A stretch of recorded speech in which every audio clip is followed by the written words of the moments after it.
పాకిస్తాన్ గూఢచార సంస్థ ఐఎస్ఐ ఆదేశాల మేరకే భారతదేశంలో అస్థిరత సృష్టించడానికి కుట్ర పన్నానని లష్కర్-ఏ-తోయిబా ఉగ్రవాది షబ్బీర్ అహ్మద్ లోన్ ఢిల్లీ పోలీసులకు కూడా చెప్పేశాడు. ఓ రహస్య ఆపరేషన్ ద్వారా వాడిని అరెస్ట్ చేసిన నేపథ్యంలో కమిట్ అయ్యాడు వాడు.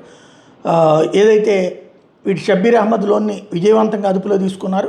బంగ్లాదేశ్ కేంద్రంగా పనిచేస్తున్న లష్కర్-ఏ-తైబా ఉగ్రవాది షబ్బీర్ అహ్మద్ లోన్ పాకిస్తాన్ గూఢచార సంస్థ ఐఎస్ఐ నిర్దేశం మేరకే ఆ సంస్థల కోసం కొత్త ఉగ్రవాద విభాగాన్ని ఏర్పాటు చేసే ప్రయత్నాల్లో ఇండియా వచ్చాడట.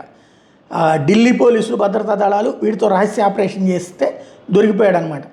సరిహద్దు ఆవల నుండి అందిన ఆదేశాలకు అనుగుణంగా భారతదేశంలో దేశ వ్యతిరేక కార్యకలాపాలు నిర్వహించే లక్ష్యంతో కొంతమందిని రిక్రూట్ చేయడానికి వీడు వచ్చాడు. ఇక్కడ ఉన్నటువంటి యువతరాన్ని రెచ్చగొట్టి వాళ్ళని ఉగ్రవాదం వైపు మళ్లించి వాళ్ళతో సంస్థలు ఏర్పాటు చేసి వాళ్ళకి ఫండింగ్ ఇవ్వడమే వీడి ఉద్దేశం అన్నమాట.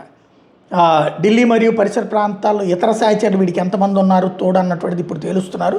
నేపాల్ వైపు నుండి భారత్లోకి వచ్చాడని తేలింది వీడు. అదే సందర్భంలో ఆపరేషన్ బిగ్ ఫిష్ అనేటటువంటి పేరుతో మన వాళ్ళు ఎదురు ట్రాప్ వేయడంతో దొరికిపోయాడు. వీడు అమాయక ముస్లిం యువతని ట్రాప్ చేస్తుంటే వీడిని ట్రాప్ చేశారు అమాయక ముస్లిం యువత పేరుతో మన దర్యాప్తు సంస్థలు. వీడు లష్కర్-ఏ-తైబా జిహాదీ ఢాకాలో హాయిగా కూర్చుని భారతదేశాన్ని తగలబట్టడానికి కుట్ర పన్నుతున్నాడు అన్నటువంటి విషయం తేలింది. ఇప్పుడు బంగ్లాదేశ్కి ఆ సమాచారాన్ని కూడా మన పోలీసులు ఇస్తారు.